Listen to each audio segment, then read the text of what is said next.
South India shopping mall, the wedding మంత్ర. సరికొత్త wedding collection, south India shopping mall.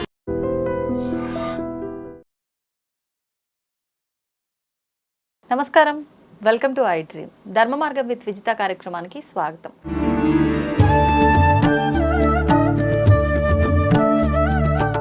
నమస్కారం అమ్మా. నమస్తే అమ్మా. అమ్మ, మీ స్టేటస్ చూసినప్పుడు సాధారణంగా ప్రతిరోజు ఏదో ఒక స్టేటస్ పెడుతూనే ఉంటారు. కొన్ని కొటేషన్స్ కానివ్వండి, లేదంటే అమ్మవారికి సంబంధించి ఇమేజెస్ కానివ్వండి, అలాంటివి. వాటితో పాటు రెగ్యులర్గా నాకు కనిపించేది ఏంటి అంటే హోమం. ఖచ్చితంగా నెలలో ఒక 2 సార్లన్నా మీరు హోమం చేసిన ఫోటోలు అనేది స్టేటస్లో పెట్టడం నేను చూస్తున్నా. అసలు ఏంటి అంటే ఎందుకు 1-2 సార్లు హోమం చేస్తున్నారు? అది నెలకి. మామూలుగా ఒక సంవత్సరంలో ఒకసారి చేయడానికి ఎక్కువగా ఆలోచిస్తూ ఉంటాము, చాలా ఖర్చుతో కూడుకున్నది అని చెప్పి. లేదు, అసలు ఫస్ట్ ధ్యాస అనేది వెళ్ళదు చెయ్యాలని ఉన్నా కూడా. మీరెందుకు ఇట్లా నెలలో 2 సార్లు చేయడం వెనకాల అసలు ఉద్దేశం ఏంటి? కలియుగంలో కలో చండిక లేదా విఘ్నేశ్వర 2 ఎవరైతే హోమాలు చేస్తారో ఏ కష్టాలు, ఏ నష్టాలు, ఏ అనారోగ్యాలు, ఏ ఆపద మృత్యు ఏమున్నప్పటికీ కూడా మొత్తము సకలము కూడా అవన్నీ కూడా ఏమి ఆపదలు అంటే ఏమిటి, అప్పటికప్పుడు వచ్చి స్కైలాబ్ వచ్చి నెత్తి మీద పడిపోతుంది, అది అమ్మవారు చక్కగా పక్కకి తీసేస్తుంది. అలాంటి కష్టాలు, నష్టాలు, బాధలు, వియోగాలు ఏమున్నప్పటికీ కూడా అవన్నీ కూడా పక్కకి వెళ్ళిపోవాలంటే కలియుగంలో వినాయకుడిని కానీ చండీని కానీ గట్టిగా పట్టుకుంటే ఇంక వేరే ఏమి హోమాలు చేసినా చేయకపోయినా అన్ని గ్రహాలు కూడా అమ్మవారి కనుసన్నల్లో ఉంటాయి. మీరు ప్రతి నెల చేస్తున్న చండీ హోమమా, గణపతి హోమమా? గణపతి తర్వాత గణపతి హోమం చేస్తాం ఫస్ట్, తదుపరి నవగ్రహాలకు చేస్తాము, ఆ తర్వాత రుద్ర హోమం చేస్తాము, ఆ తదుపరి చండీ అంటే ఏమిటి, చండీ సప్తశతి పారాయణ 700 శ్లోకాలతో చండీ హోమం చేపిస్తాం. అంటే శ్రీచక్ర జ్ఞానపీఠం అని ఒక పీఠం పెట్టుకున్నాం. పెట్టుకున్న తర్వాత ఇప్పటికీ 9 రోజులు కూడా నవరాత్రుల్లో జరుగుతూనే ఉంటాయి. అదేవిధంగా ఈ యొక్క ప్రతి అమావాస్యకి, ప్రతి పౌర్ణానికి, ఒక్కొక్కసారి అష్టమికి, అలా ఆవిడకి చతుర్దశి తిథి, అలా ఆవిడకి ఇష్టం. అలాగ ఎవరైనా అడుగుతూ ఉంటారు. కామిత ఫల ప్రదాయిని అమ్మవారు. అలాంటి కామితార్థాలు ఈడేరుతాయని, లేకపోతే వివాహం కావటం లేదు పిల్లకి, ఎన్ని రకాలుగా చూసినా కూడా ఒక్కసారి చండీ చేపిస్తే బాగుంటుందా అండి అని అడిగేవాళ్ళు ఉంటారు. లేకపోతే నేనే సజెషన్ చేసి ఆ విధంగా చేస్తే బాగుంటుందేమో కొంచెం చూడండి. గురుబలం లేదు, గురువుకు సంబంధించిన మనము రకరకాలైనటువంటి హోమాలు, జపాలు అన్నీ చేపించేసాం.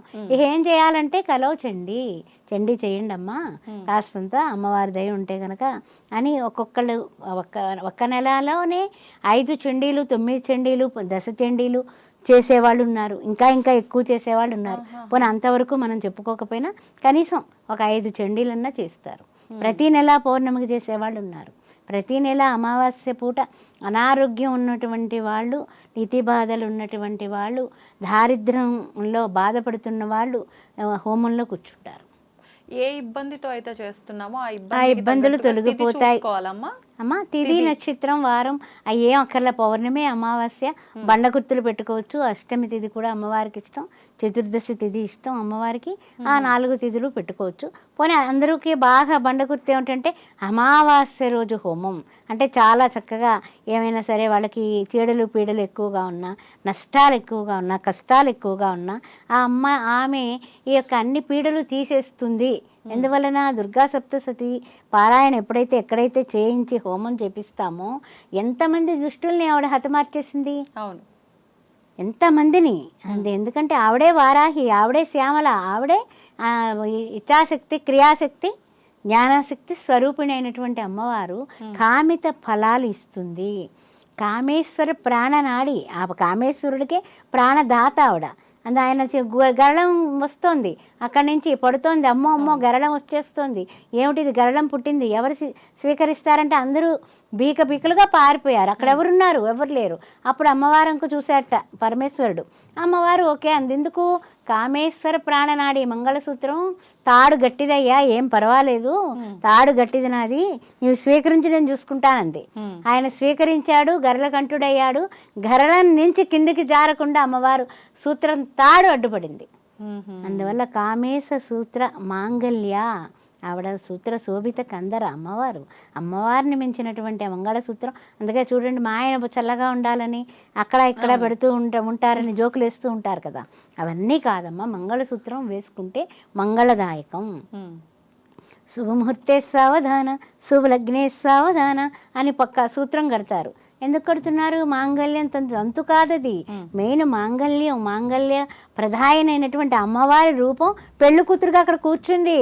నారాయణుడు వచ్చి పెళ్లి చేసుకుంటున్నాడు, ఈశ్వరుడు వచ్చి పుస్తకడుతున్నాడు. అది పరిస్థితి. అది మానేసి ఏమిటేమిటో అనుకుంటే ఎలా? ఈ మంత్రాలకి, వివాహంలో ఉండేటటువంటి మంత్ర ఉచ్చరణకి, తర్వాత విశేషానికి ఎంతటి ఇది ఉంది. అందుకు మంత్ర ఉచ్చారణ అనేది స్వశక్తితో కాదు, వాళ్ళు ఎంతో ఎంతో ఎంతో నియమబద్ధంగా మంత్రోచ్చారణ చేస్తారు. అందువలన ఇవన్నీ కూడా వేద మంత్రాల సాక్షిగా వివాహం అవుతోంది. మీరు వచ్చి ఆశీర్వదించండి. అందువలన అమ్మవారి యొక్క శక్తి ఇంత అంతా కాదమ్మా. చండీ ఏదైతే చేయిస్తారో ఆ చండీ దేవత ప్రసన్నురాలైతే అక్కడ కూర్చుని కూడా మనము ఈ ఫోన్లు చూసుకుంటే కనుక చండీ హోమం కూడా ఏమి నమస్కారం అమ్మవారికి. అక్కడ కూర్చుని కూడా ఎవరికైనా పంపుతున్నాం అనుకోండి, అది కూడా పనికిరాదు. ఏంటంటే అక్కడ కూర్చొని జస్ట్ హోమంలో కూర్చున్నామా, మంత్రం ఏదన్నా సరే మీకు ఏమీ రాదు, అమాయకంగా ఉన్నాము, నాకు ఏమీ రాదు, పోని ఓం శ్రీమాత్రే నమః అంతే, శ్రీమాత అనేసి నీవు అనుకుంటే చాలు కదా. అందుకని ఆవిడ ఆ నామాల్లో కూడా చూడండి, మనకి లలితా సహస్రనామంలో శ్రీమాత శ్రీ మహారాజ్ఞి శ్రీమత్ సింహాసనేశ్వరి చిదగ్నికుండ సంభూత దేవకార్య సముజ్యత. అమ్మ దేవకార్యాలన్నీ చేసావు కదా, కొంచెం నా తల్లి నువ్వు ఒక్కసారి అవ్యాజ కరుణామూర్తి, నువ్వు కరుణామూర్తివట, నువ్వు ఎంత గొప్పదానవమ్మా, కొంచెం నా భర్తకి బాగోలేదు, నువ్వు కాపాడమ్మా, నా బిడ్డలకి బాగోలేదు, సర్వ ఆపదలు నివారిస్తావట. అందువల్ల ఆపదలన్నీ కూడా చాలా వచ్చి పడిపోతున్నాయి, వాటిని అన్నింటినీ చక్కగా గంటేయమ్మా అని కూర్చొని ఇంత కుంకుమ తీసుకొని అమ్మవారికి చిన్న శ్రీచక్రం పెట్టుకుని ఇంట్లో కూర్చొని మీరు చేసుకోండి, మీకు అదే ఫలితం వస్తుంది. ఎందువల్ల అంటే అందరూ కూడా చండీ హోమాలు అంటే భయపడిపోతారు. ఇప్పుడు ఒక గుంపుగా ఒక 100 మందికో 50 మందికో అనుకోండి, అది మజ్జిగ పలచనైపోతుంది అనేసి ఒక అభిప్రాయం పడతారు. ఫలితం పూర్తిగా ఉండదంటారమ్మా. అంటే సాధారణంగా వారి యొక్క కష్టాలను బట్టి, వారి ఇంట్లో ఉండేటటువంటి పరిస్థితులను బట్టి, వాళ్ళ కోరికలను బట్టి చేపించుకుంటూ ఉంటారు. చండీ హోమం ఎవరింట్లో వాళ్ళు చేయించుకోవచ్చు, ఎవరింట్లో వాళ్ళు చేయించుకోవచ్చు. కానీ ఏంటంటే ఎక్కువ గుళ్ళో చేయించుకుంటాం చాలా మంచిది. అమ్మవారి గుళ్ళో చేయించడం శుభసూచకం. ఇంట్లో అంటుముట్లు గట్రా ఉంటాయి కదా, అవన్నీ కలుపుకుంటారు. మరలా చండీ అంటే భయం పడతారు. అందుకని సాధారణంగా అలాగ గృహప్రవేశ అప్పుడు చేసుకుంటాం, గృహారంభం లేకపోతే ఫస్ట్ శంకుస్థాపన చేసుకోవచ్చు. ఆ స్థలం అంతా పవిత్రమైపోతుంది. ఇప్పుడు సాధారణంగా గృహప్రవేశం అంటే గణపతి హోమం చేస్తాం కదా, అప్పుడు కూడా చండీ కూడా చేయించవచ్చు. కానీ రంగులన్నీ పోతాయి, మేము అంత ఇంటీరియర్కి అంత ఖర్చు పెట్టేసాం అనేసి చేసుకోరు. హోమం చేయడం మానేశారు. ఇప్పుడు హోమం అంటే పొగ, హోమం అంటే నల్లగా అయిపోతుంది అనేది వచ్చేసింది. కానీ నిజంగా హోమం అనేది చాలా పరమ పవిత్రమైంది. ఏదైతే నవగ్రహ వంటపారాధన చేసి సత్యనారాయణ వ్రతానికి అష్టదిక్పాలకుల్ని పిలుస్తున్నామో అసలు వాళ్ళందరికీ అభినేత్రి ఆవిడ, ఆది పరాశక్తి. ఆవిడని ఎందుకు మనం పిలవలేము? ఎందుకని అంటూ ఉంటారు, అంబా భవాని జగదంబా భవాని శ్రీచక్రవాహిని అభయప్రదాయిని నాదస్వరూపిణి జ్యోతి ప్రకాశిని ఓంకార రూపిణి శ్రీ గౌరీ జనని ఆపన్నివారిణి. ఆపన్నివారిణి ఆవిడ వేరే ఏం కాదు, ఆపన్నివారిణి జగజ్జనని. అందువల్ల అమ్మవారికి ఎప్పుడూ కూడా మనము అశ్రువుగా మనలో ఉండేటటువంటి ప్రేమ ఆవిడకి తగలాలి. ఇప్పుడు చూడండి, అమ్మా అంటాము పడిపోయి, వెంటనే మన అమ్మ పరిగెత్తుకుని వస్తుంది ఎక్కడున్నా కూడా పిల్లాడిని గబక్కని లావదీయడానికి.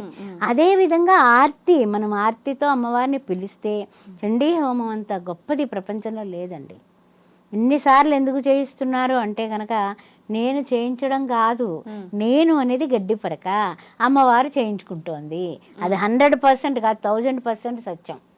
నేను తపన పడతాను, అయ్యో పౌర్ణమి వచ్చేస్తుంది, ఈసారి మనమే చేయించేసుకుందామా, ఎవరో వస్తారు, ఎవరో వచ్చి అమ్మ మాకు ఏదైనా సరే కొంచెం చెప్పండి అంటే చండీ చేయిస్తే బాగుంటుందేమోనండి మీరు చెప్పినటువంటి విషయాలకి అంటే చేయించుకుందాం వాళ్ళ తరఫున కూడా మీరు అలా చేయిస్తూ ఉంటాం. అంటే ఎవరు అంటే పర్వాలేదా? ఎవరు లేకపోయినా ఇప్పుడు యూఎస్లో ఉంటారు, వాళ్ళు చేయించమంటారు, వాళ్ళకి చేపిస్తాం వాళ్ళ పేరు మీద, వాళ్ళ గోత్రనామాల మీద, వాళ్ళ పేర్ల మీద చేయిస్తాం.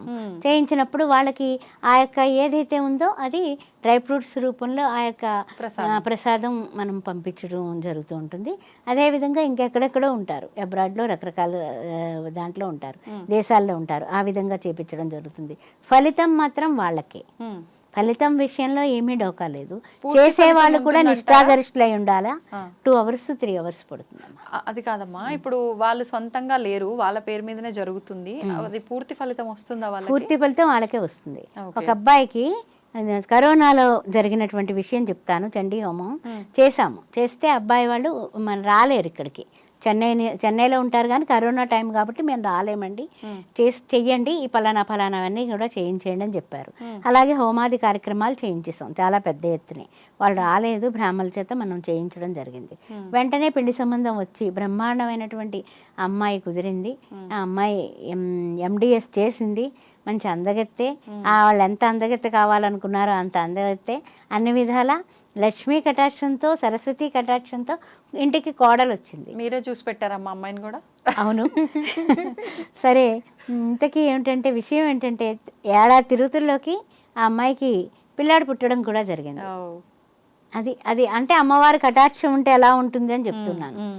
ఆ అమ్మాయి వాళ్ళ పిల్లాడు పుట్టడం కూడా భగవంతుని యొక్క ఇదే. అమ్మవారు ఏం చేస్తుంది తెలుసా, మనకి నిజంగా వాళ్ళని చూడాలి, ఎత్తుకోవాలనుకున్నాం అనుకో, వాళ్ళకి మనకి ఏమైనా ఇంటర్నల్ లింక్స్ అది తెగిపోకుండా ఉన్నాయనుకో, వాళ్ళ పెళ్ళికి పిల్లాడు పుట్టినప్పుడు చంటి బిడ్డను ఎత్తుకోవడానికి చండీ హోమానికే నేను నెల్లూరుకి వెళ్ళడం జరిగింది.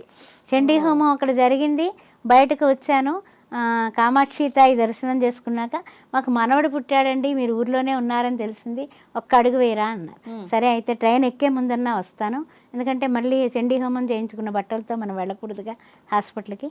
అందువల్ల ఆ బట్టలు అవన్నీ కూడా మనం ఎంతవరకు పవిత్రంగా ఉంటామో అంతవరకు ఉండాల్సిన సమయాల్లో అది పురిటే మైలు అవుతుంది కదా, అందుకని వెళ్ళడం జరిగింది, పిల్లాడిని ఎత్తుకోవడం జరిగింది.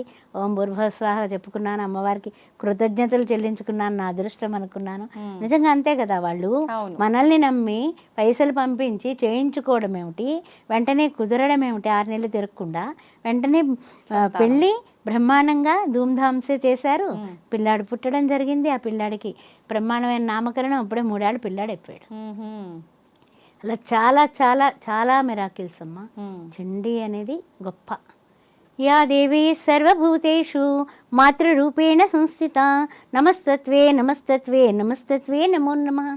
అది అమ్మన కన్నా అమ్మవి, పెద్ద అమ్మవి నీవు అని అమ్మని. అదేవిధంగా లక్ష్మీ కటాక్షం కావాలి మనకి, ప్రపంచమంతా దాని మీదే నడుస్తోంది, జగమంతా కూడా ధనమూల జగత్ అంటూ ఉంటాం కదా. మళ్ళీ అలాంటప్పుడు యా దేవి సర్వభూతేషు లక్ష్మీ రూపేణ సంస్థిత నమస్తత్వే నమస్తత్వే నమస్తత్వే నమో నమః. అధికంగా నిద్ర ఆవహిస్తోందమ్మా. ఈ శని భగవాను నా నెత్తి మీద కూర్చున్నాడు ఏమిటో అర్థం కావడంలా, అసమానం నిద్రపోతున్నాను, తమో గుణంతో ఉన్నాను. ఎలా అమ్మా అంటే యా దేవి సర్వభూతేషు నిద్రారూపేణ సంస్థిత నమస్తత్వే నమస్తత్వే. అది కూడా తగ్గిస్తుంది, నేను యాక్టివ్గా చేస్తుంది, నీలో ఎనర్జీ లెవెల్స్ పెరుగుతుంది. అందువల్ల ఇచ్ఛాశక్తి, జ్ఞానశక్తి, క్రియాశక్తి స్వరూపిణ్యే నమః.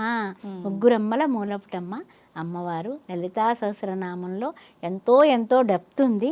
మనం ఒక్కొక్క నామంలోకి వెళ్ళి దీర్ఘంగా చర్చిస్తే అంతు లేదు. అందుకనే చండీ హోమం అంటే నాకు ప్రాణం పోయే వరకు కూడా చండీ హోమాలు చేయించుతూ ఉండేలాగా వరమిమ్మని అమ్మవారిని కోరుకుంటూ ఉంటాను. సూపర్ అమ్మా, ధన్యవాదాలు. శ్రీమాత్రే నమః.